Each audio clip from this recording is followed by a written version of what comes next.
कि तमाम पटना के लोग हैं जो पहुंचे हैं और उनका स्वागत करने के लिए।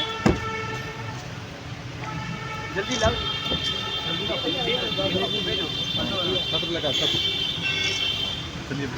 धर्म सम्राट शंकराचार्य भगवान की जय। जगत गुरु शंकराचार्य भगवान की जय। हर हर हर महादेव। शंकराचार्य भगवान की जय। धर्म सम्राट शंकराचार्य भगवान की जय।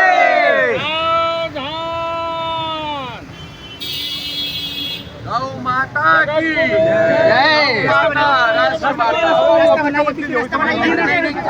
रास्ता बनाइए, रास्ता बनाइए, रास्ता बनाइए, रास्ता बनाइए, यहाँ का रास्ता बनाइए, रास्ता बनाइए, रास्ता बनाइए, रास्ता बनाइए भैया। भाई आप लोग जाओ। हाँ धर्म सम्राट शंकराचार्य भगवान की जय। गौ माता, गौ माता।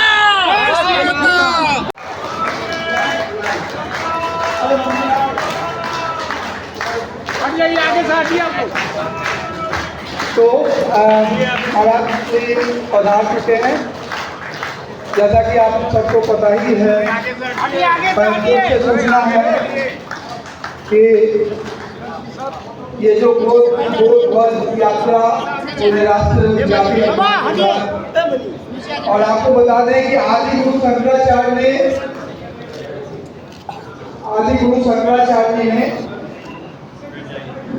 पूरे भारतवर्ष की पद यात्रा की थी।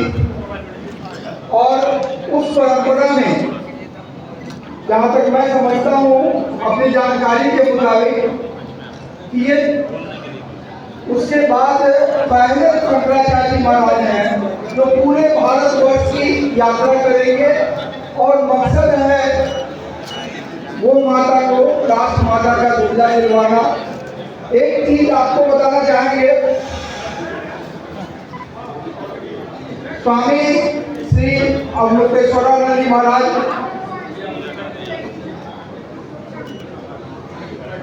अपने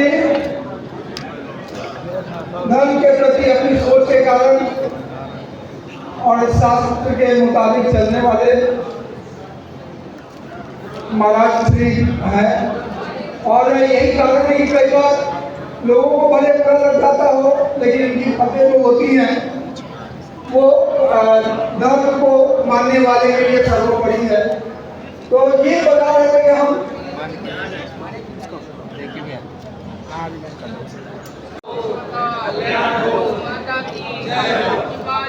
शंकराचार्य भगवान की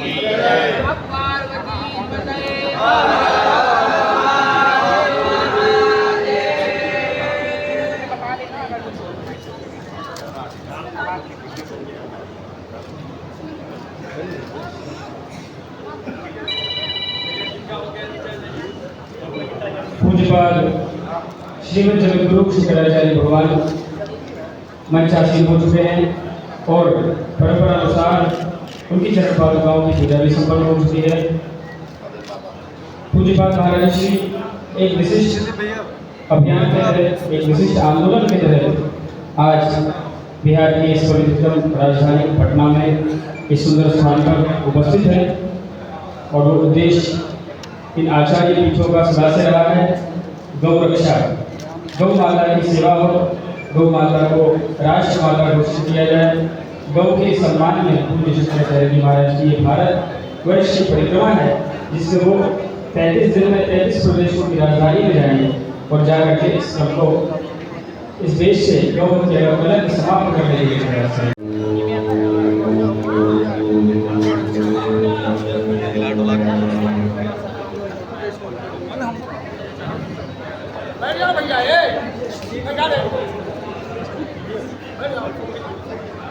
पाटलिपुत्र के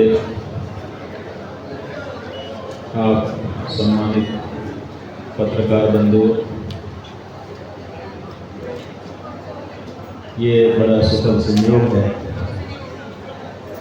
कि गौ प्रतिष्ठा ध्वज की स्थापना यात्रा में हम निकले और पटना आए। उसी क्रम में आज आपसे संवाद स्थापित करने का अवसर मिल रहा है। आप जानते ही हैं, ये देश भारत है। यहाँ की जो संस्कृति है उसको भारतीय संस्कृति कहा गया है। इसे धर्म प्राण देश भी कहा गया है।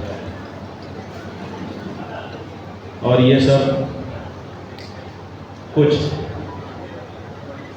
इस बात को निरूपित करता है कि यहाँ के लोगों की जो भावना है वो कैसी है। प्राचीन काल से ही भारत गौ माता के महात्म्य को निरूपित करता रहा है और उसी महात्म्य के अनुसार गौ माता की प्रतिष्ठा और पूजा करता चला आ रहा है। आप जानते हैं कि देश में कई अवसर ऐसे आए जब आक्रांता हमारे ऊपर शासन करने लग गए, हमें गुलाम बनाया गया। और उन्हीं कालखंड में हमको चिढ़ाने के लिए, हमारे हृदय को ठेस पहुंचाने के लिए हमारी पूजनीय गौ को अपमानित किया गया, मारा गया। लेकिन आप ये भी जानते हैं कि जब 1857 की क्रांति जिसको आप कहते हैं, उस क्रांति में हुआ कुछ नहीं था। एक सिपाही जो अंग्रेजों की नौकरी कर रहा था उसको कोई बाधा नहीं थी। लेकिन जब अंग्रेज अधिकारी ने, कमांडर ने आदेश दिया कि चर्बी जिसमें गाय की मिली हुई है उसको ढक्कन को मुंह से खोलो और खोल करके उसका उपयोग करो, तब उस सिपाही ने विद्रोह कर दिया और कहा कि हम ये नहीं कर सकते, हम हिंदू हैं और गौ मांस किसी भी दशा में अपने मुंह के पास नहीं ले जा सकते। बाद में क्या हुआ आप जानते हैं। और ये जो घटना घटी, इसी घटना ने पूरे देश को उद्वेलित कर दिया। लोग, भारत के लोग, आप इतिहास उठा करके देखेंगे तो पाएंगे कि भारत में अंग्रेज बहुत अच्छे से जड़ें जमा रहे थे। उन्होंने सड़कें बनानी शुरू की थी, विद्यालय बनाने शुरू किए थे, सुधार के कार्य शुरू किए थे, न्याय दिखाते थे कि हम न्याय कर रहे हैं। इससे यहाँ की जनता कहती थी हमें राजा तो होना नहीं है, कौन भी हो हमें क्या हानि, हमें क्या दिक्कत है, इनका राज अच्छा है, यही राज करें। लेकिन जब उनको ये पता चला कि इनके राज करने से हमारी गौ माता मारी जाएगी, तो भारत के लोग अंग्रेजों के विरुद्ध हो गए। स्वतंत्रता का आंदोलन शुरू हो गया और स्वतंत्रता का आंदोलन की अगुवाई करने वाले जो नेता थे, जब वो घरों में जाते थे हमारे, तो उनको कहा जाता था कि आप आइए स्वतंत्रता आंदोलन में भाग लीजिए। तो लोग कहते थे कि भाई क्या जरूरत है, कहते थे कि गाय को बचाना है कि नहीं, का उसको बचाना ही है, अगर अंग्रेज रहेंगे तो वो नहीं बचेगी, इसलिए अंग्रेजों को भगाना जरूरी है। ये कह करके लोगों को स्वतंत्रता आंदोलन से जोड़ा गया। हमारे नेताओं ने, इतिहास में दर्ज है सब कुछ, हम तो संकेत मात्र बता रहे हैं, अपने अपने समय में वक्तव्य दिए, किताबों में छपे हैं कि अगर स्वराज स्थापित हो गया तो कलम की एक नोक से गौ हत्या भारत में बंद कर दी जाएगी। ये भी कहा कि स्वराज से भी ज्यादा महत्वपूर्ण अगर प्रश्न है तो गौ रक्षा का प्रश्न है। बिना गौ रक्षा के भारत की स्वतंत्रता का कोई मायने नहीं होगा। तरह तरह से हमको वाक्य दिए गए और हम लोगों ने 3 लाख से ज्यादा जानें गंवा करके स्वतंत्रता, स्वाधीनता, स्वराज स्थापित किया। परिणाम 78 साल हो चुके हैं। 78 साल में हमको ये कहा जाता रहा है हम गौ हत्या बंद करेंगे, हम गौ हत्या बंद करेंगे। एक पार्टी दो जोड़ी बैल माने जोड़ी बैल का निशान चुनाव चिन्ह बना करके हमारे बीच में आई कि हमको दीजिए, हम रोक देंगे। हमने उनको जिताया। लंबे समय तक उन्होंने राज किया।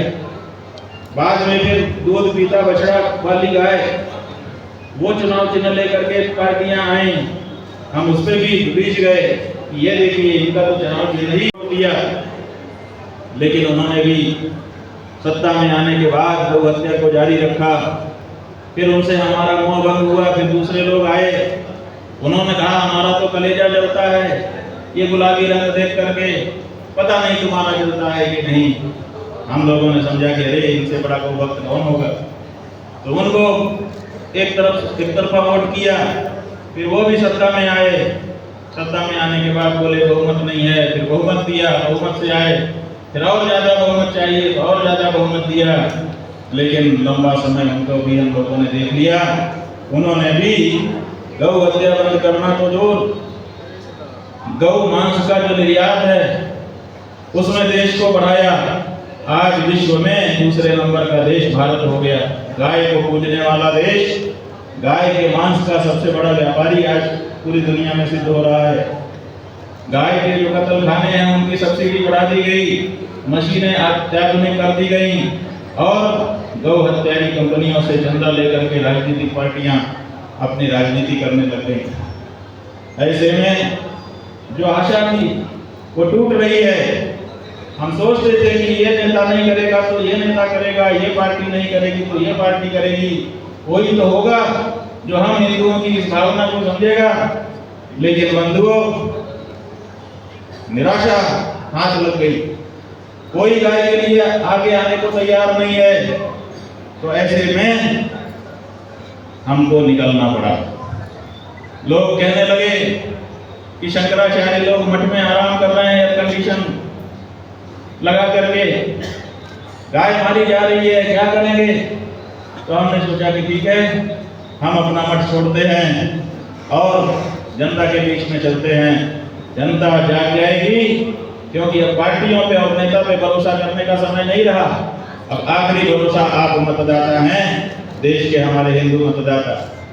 अगर हिंदू मतदाता ये संकल्प कर लें कि अब तो हम उसी पार्टी या उसी प्रत्याशी को वोट देंगे जो घोषणा करके आएगी कि जैसे हमारे घर की पहली रोटी गाय के लिए निकलती है, उसी तरह से जीत करके जाऊंगा, तो जिस सदन में मैं जाऊंगा उस सदन में पहला काम गौ माता के प्राण और उनकी प्रतिष्ठा को बचाने वाले कानून को पारित करने का करूंगा।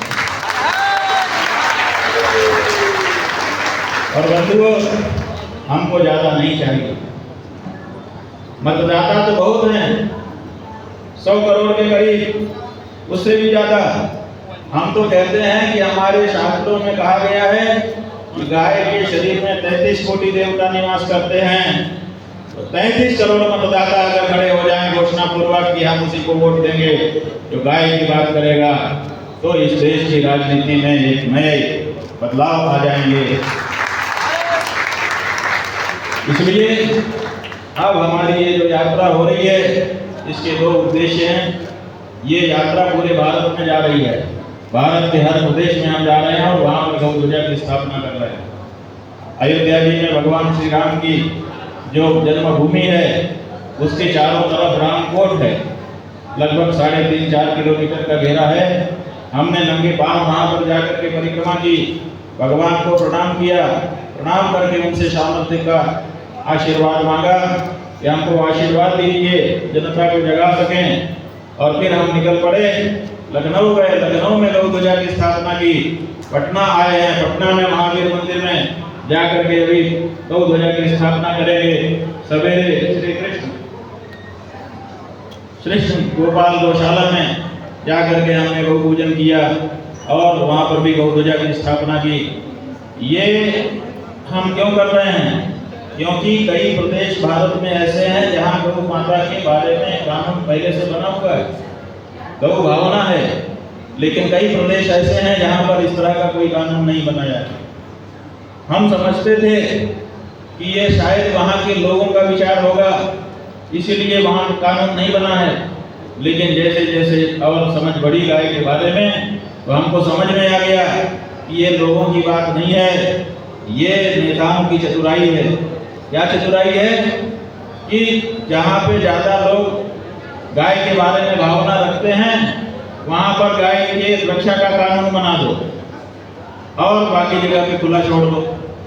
तो ये जो प्रदेशों में गौरक्षा कानून बने हैं, असल में ये गौरक्षा कानून नहीं है, ये गौरक्षा स्थल निषेध कानून है।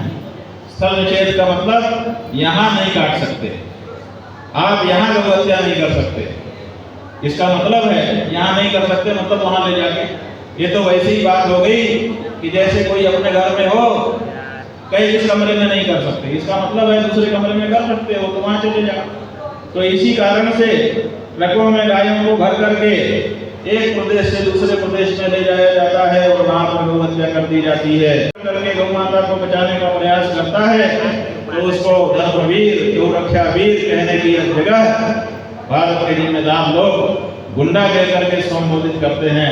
ये चोट अलग से हमको मारी जा रही है।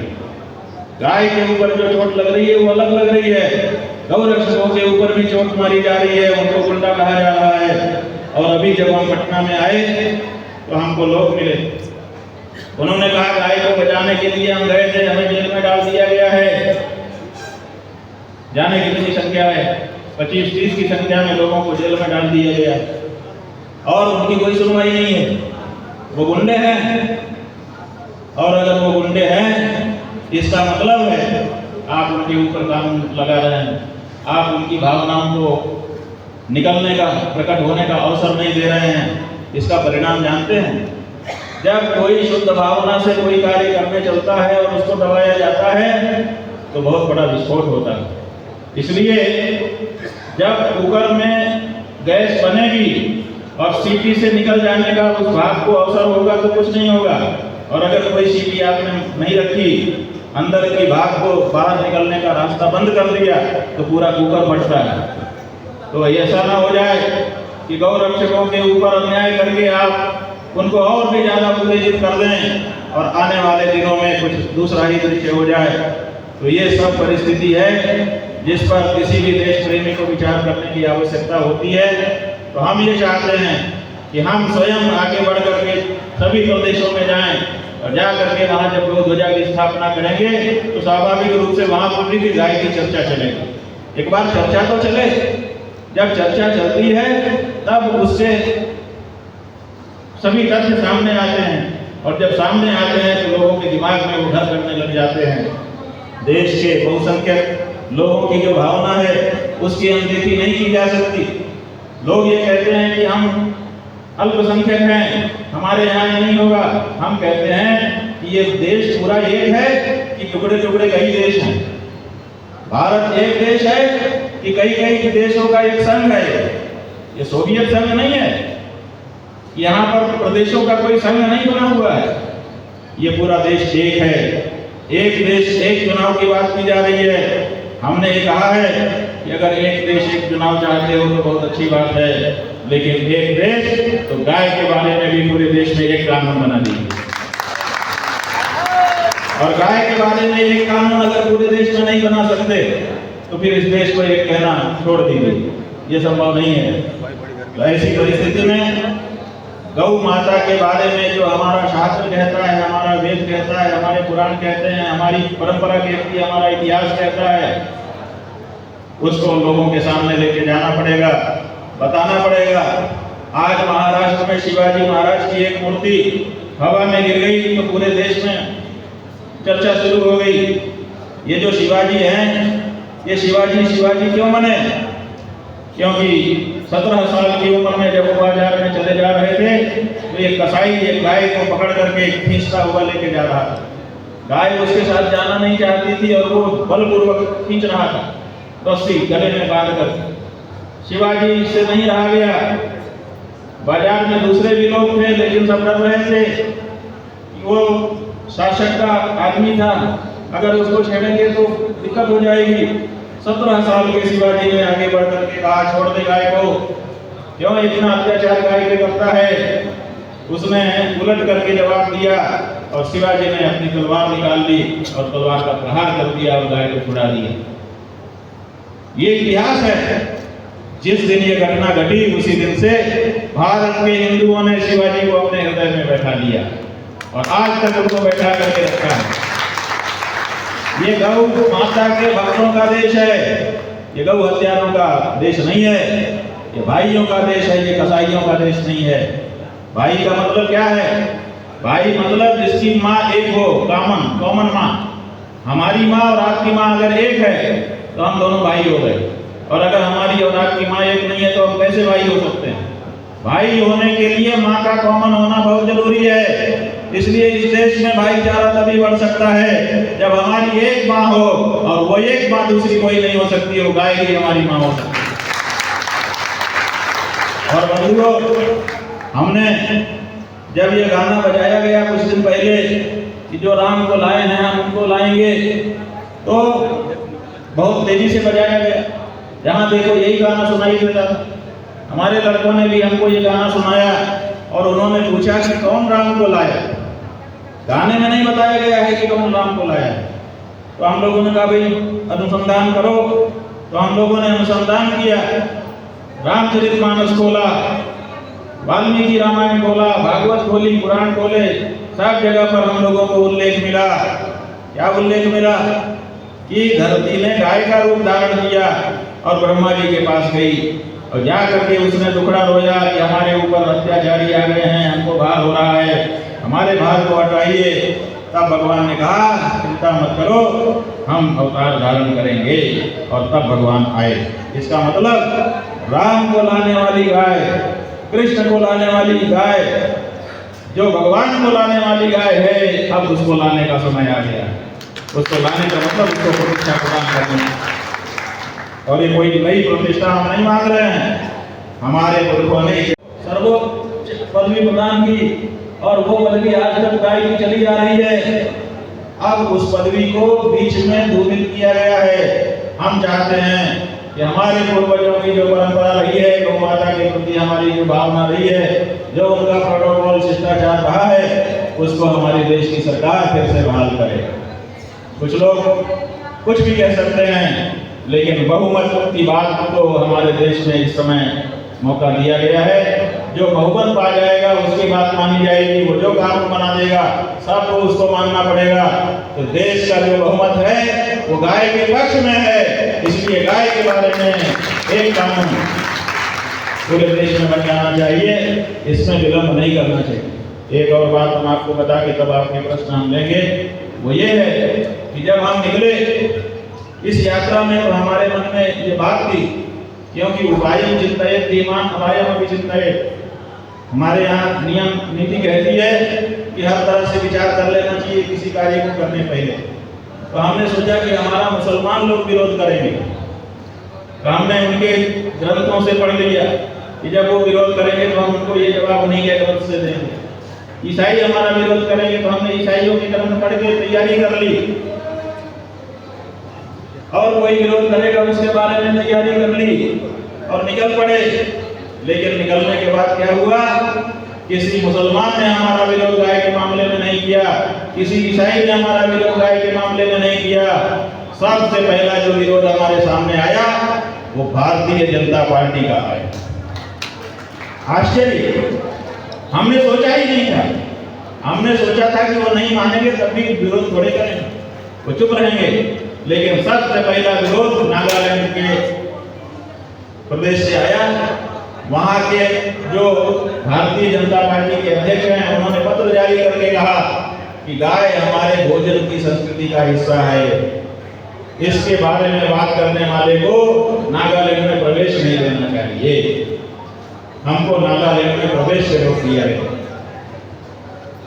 हमने वो पत्र देखा, हमने कहा हम तो जाएंगे। तो वहां पर फिर कैबिनेट की बैठक बन गई।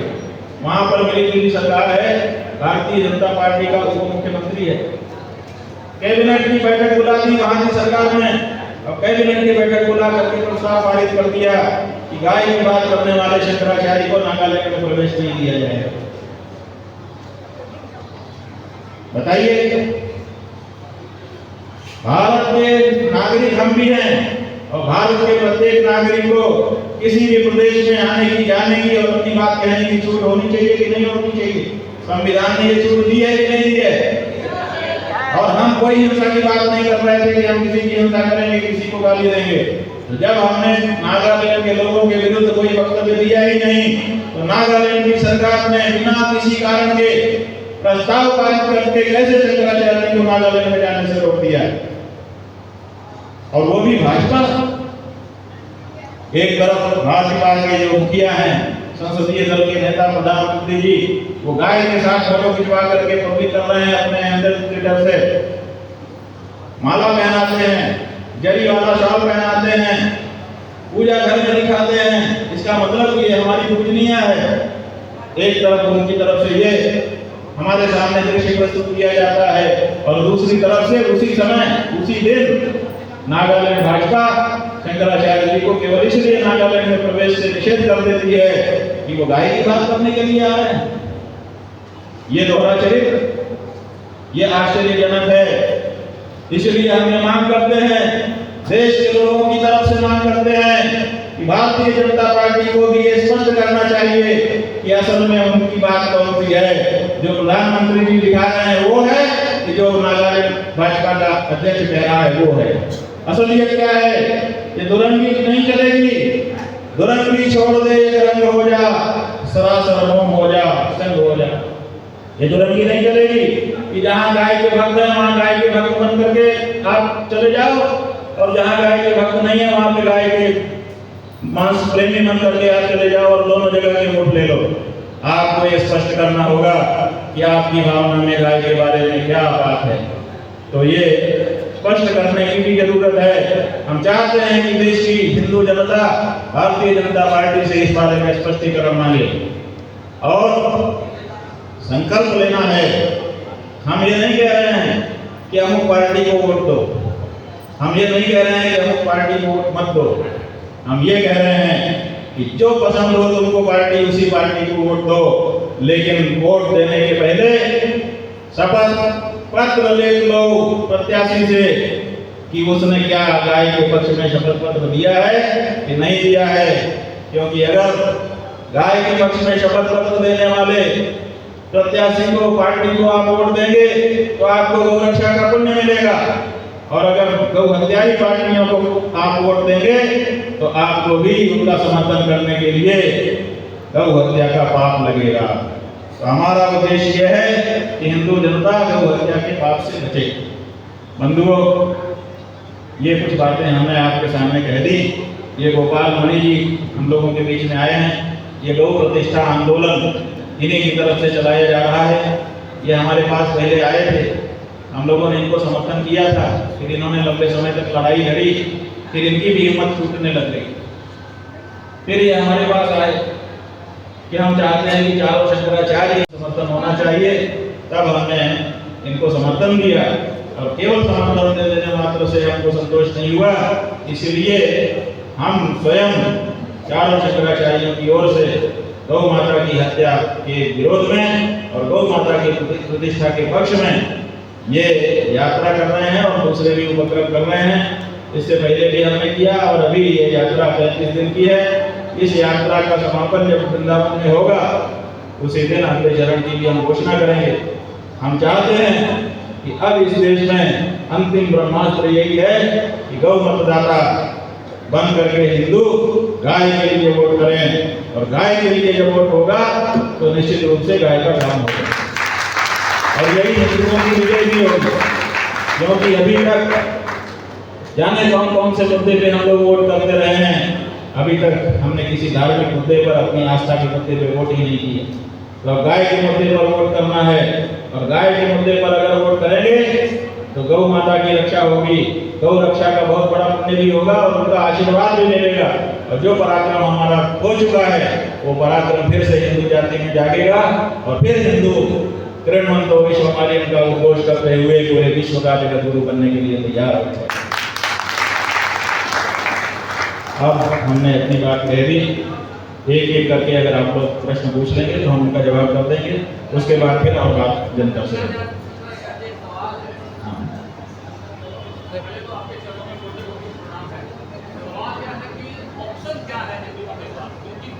देखिए, ऑप्शन की बात है, बिल्कुल सही है। इनका प्रश्न ये है कि अगर हम इनको ना दें तो किसको दें, वोट देने की बात।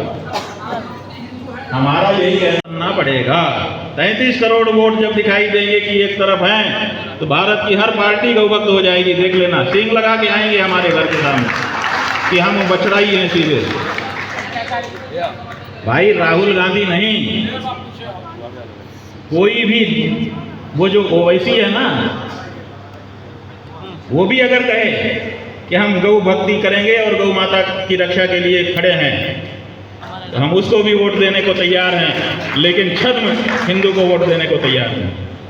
गौ रक्षा के नाम पे हिंदू धर्म के खिलाफ जहां भी, चाहे वो सगा भाई हमारा होगा, अगर हमारे धर्म के खिलाफ कुछ कर रहा होगा, हम उसको ललकारेंगे। इसीलिए कोई भी हो, हम ये नहीं सोचते कि बीजेपी है कि कांग्रेस है कि क्या है। हम ये सोचते हैं कि हमारे हिंदू धर्म में कोई क्षति तो नहीं कर रहा है, और अगर कर रहा होता है तो उसको हम कहते हैं और कहते रहेंगे। इसी के लिए हमको इस जगह पे बैठाया गया है। पक्षपात करने के लिए नहीं बैठाया गया, गोलबंदी करने के लिए नहीं बैठाया गया है, न्याय के लिए बैठाया गया है। हमने क्या कहा कि पूरे देश की भावना है कि गौ रक्षा हो। जब ये भावना नहीं सुनी जाएगी तो क्या होगा? वही तो हम कह रहे हैं कि ये समय आ रहा है, गौ रक्षक, गौ भावना जो है देश की, उसको अनसुना किया जाने का परिणाम यह है। जब हमारे न्यायालय न्याय नहीं करते तो व्यक्ति स्वयं न्याय करने के लिए आगे बढ़ जाता है।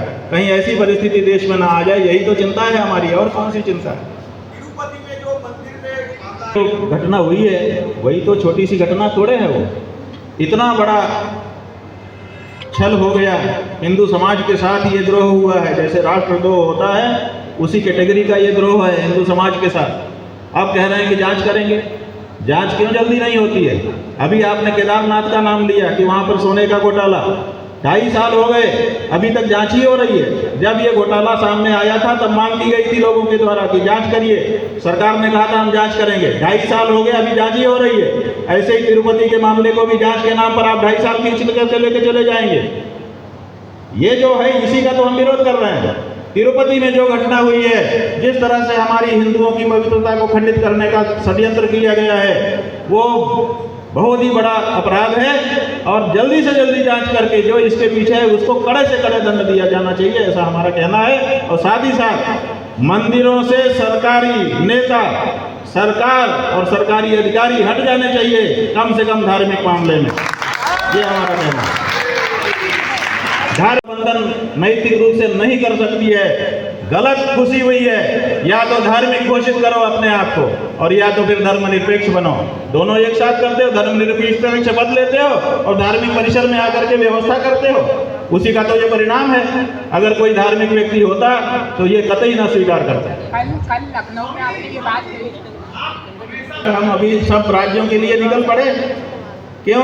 उसी प्रदेश से हमारा विरोध हुआ जिस प्रदेश में भाजपा के साथ सरकार है। आप बताओ, क्यों सबसे पहले भाजपा का ही पत्र आएगा? अगर किसी और पार्टी का अभी तक विरोध पत्र आया हो तो बता दीजिए, हम उसका भी विरोध कर दें। भाजपा ने ही विरोध किया तो हम किसका नाम ले लें? हम कल्पना कर लें किसी के नाम का? जो सत्ता में है वही गलती करता है, उसी के बारे में चर्चा की जाती है। पिछले 10-12 साल से वही सत्ता में है। जब से हम बोल रहे हैं, आप सुन रहे हैं, तब से वही तो सत्ता में है। हम किसके बोल दे बताओ? अगर कोई जो करेगा उसी के बारे में तो बोला जाएगा। कल